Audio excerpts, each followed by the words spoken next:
keep on pushing, and they're going to push and push, and they just keep on thinking that we're weak. And all of a sudden, when all hell breaks loose, they're going to be one. Oh, hey, is it that time already? Huh. Greetings, YouTube. LMSTactical here. Hope you guys are having a good hump day. Man, am I really going to talk about race relations again? Haven't I beat that into the ground? Are you guys sick and tired of it? Let me know. Be nice, but be honest. You don't want to hear any more about it, I won't talk about it. But man, here's what happened. Somebody sent me a video. That crunching is Charlie looking for a place to make a deposit.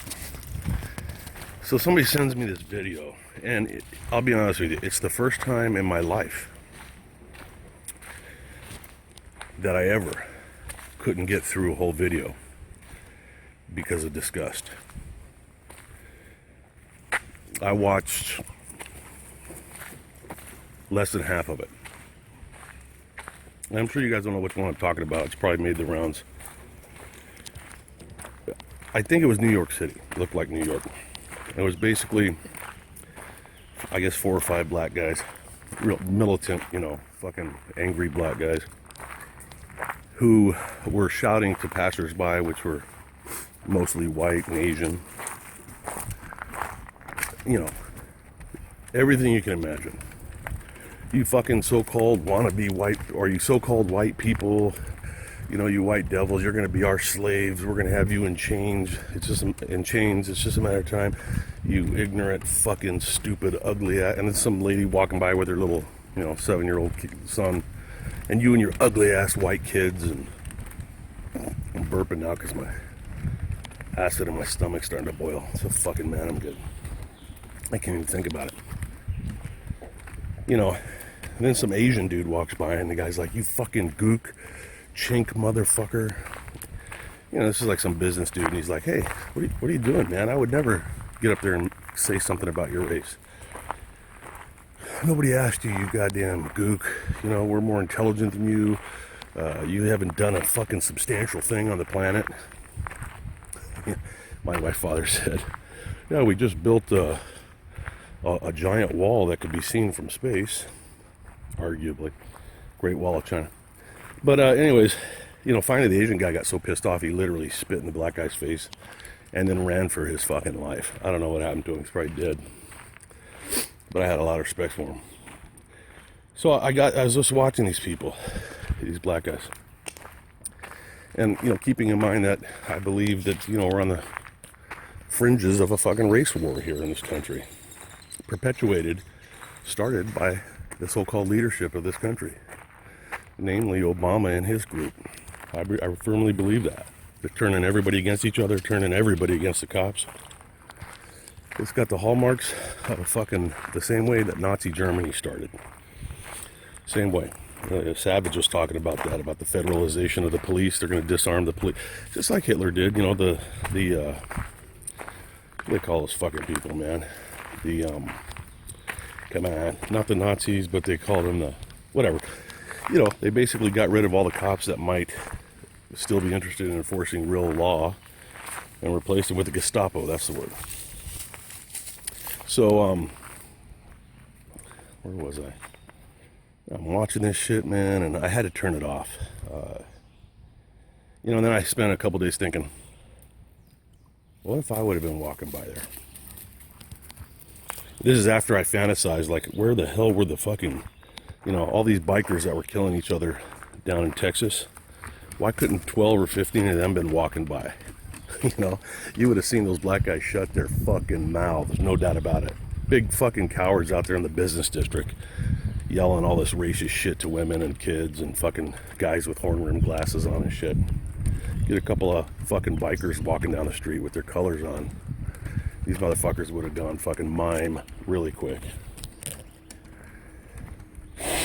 So I started thinking, what would you do, man? Me, Mike, what would you do if you were walking by? Look how I've changed. There's a big black bee here, and I'm not even afraid.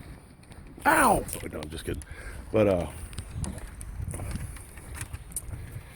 oddly enough, I'm talking about how fucked up these black guys are, and the only bee that I'm not afraid of is the black bee. There's a fucking deep message, a message of hope entrenched in that whole fucking scenario. Anyways,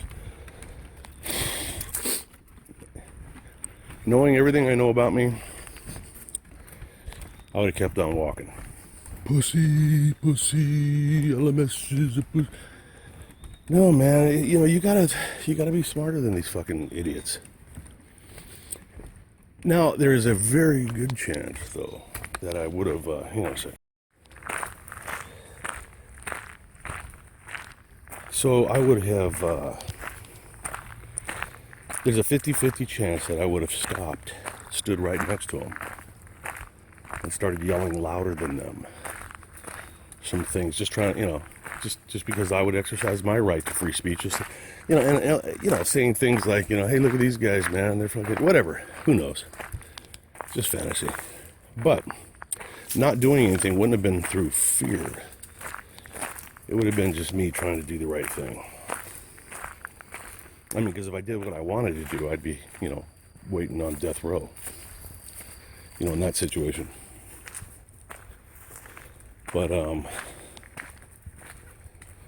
don't know, man. Did any of you guys see that video? Did it piss you off? Did it upset you? What about black? Is there any black people still on this channel? And if there are, man, what did you think of that video? If not, look it up. I really know. I need to hear somebody's opinion on it, man. It's fucking depressing. Hang on, I gotta let Charlie swim. And so the rhetorical question is, why are we seeing so much of this kind of shit now? In other words, under this administration.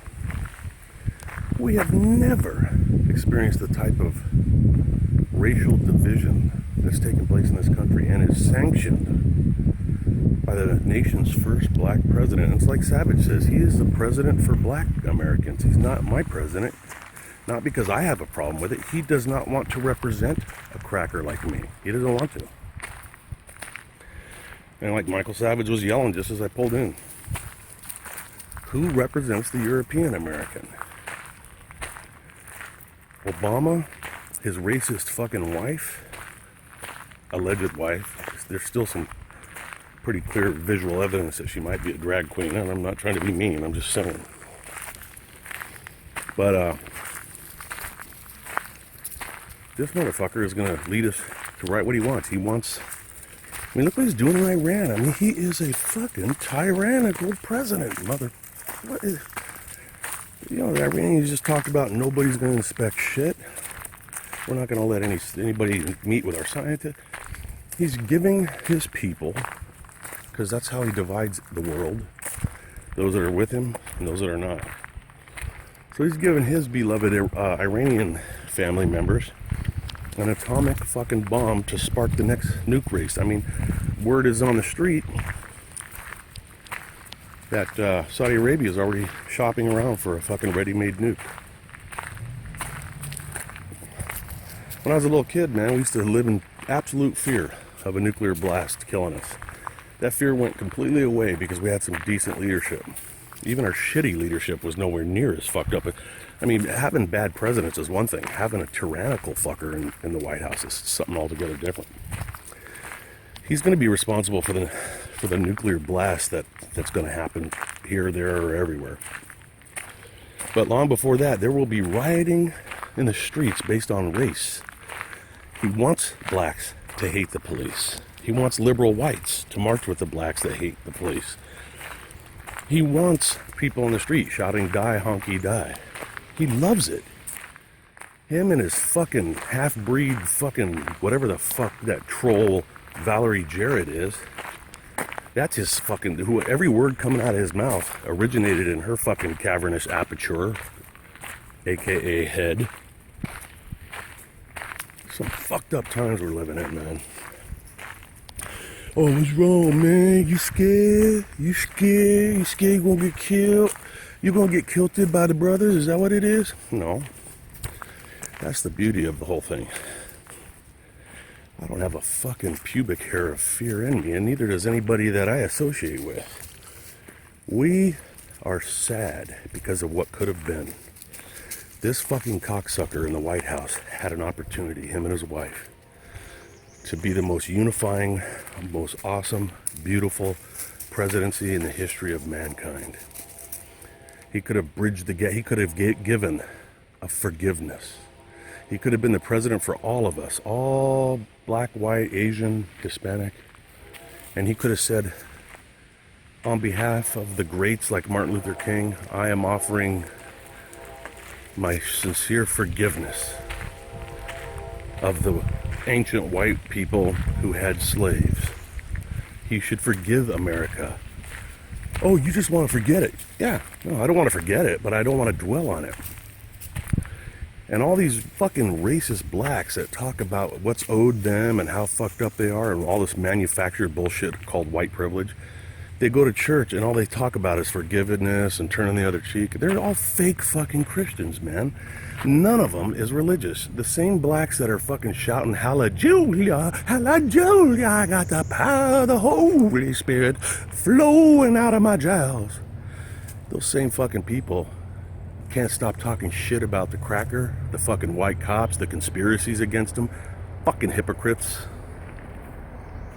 Fucking hypocrites and little sheep that are led around by Al Sharpton. And, you know, that fucking idiot is a criminal, doesn't pay his taxes. And the apple doesn't fall far from the tree. You got a stupid fucking daughter.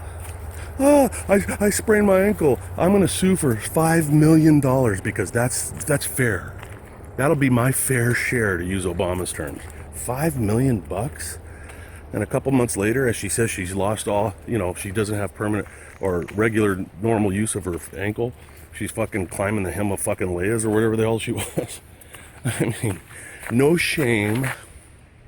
No shame. They don't give a fuck that money. And you know, they're going to win that lawsuit. Why? Because Bill DeFaccio fuckstick is the mayor of New York. And he is fucking great friends with Al Sharpton.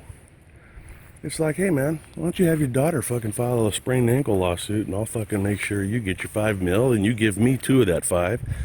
This is the way corrupt cockbiters work when they invade your country. And who do I hate more than anyone? I hate you, white America, and me too. I see myself in the camera here. I hate myself because it is something we've failed to do that has allowed this to happen. I'm going to think about that for a while, and I hope you do too. Something we have not done has allowed tyrants to completely take over our country. And we may live to see the end of it. I hope when you guys are prepping, you're prepping for realistic scenarios. Get away from the cities. Let these motherfuckers kill the weak ones. Let them kill each other. Get way the fuck out in the boonies. Have plenty of fucking ammunition. Have your fucking skills up to speed. And protect the ones you love. LMSTactical. I'm the fuck out.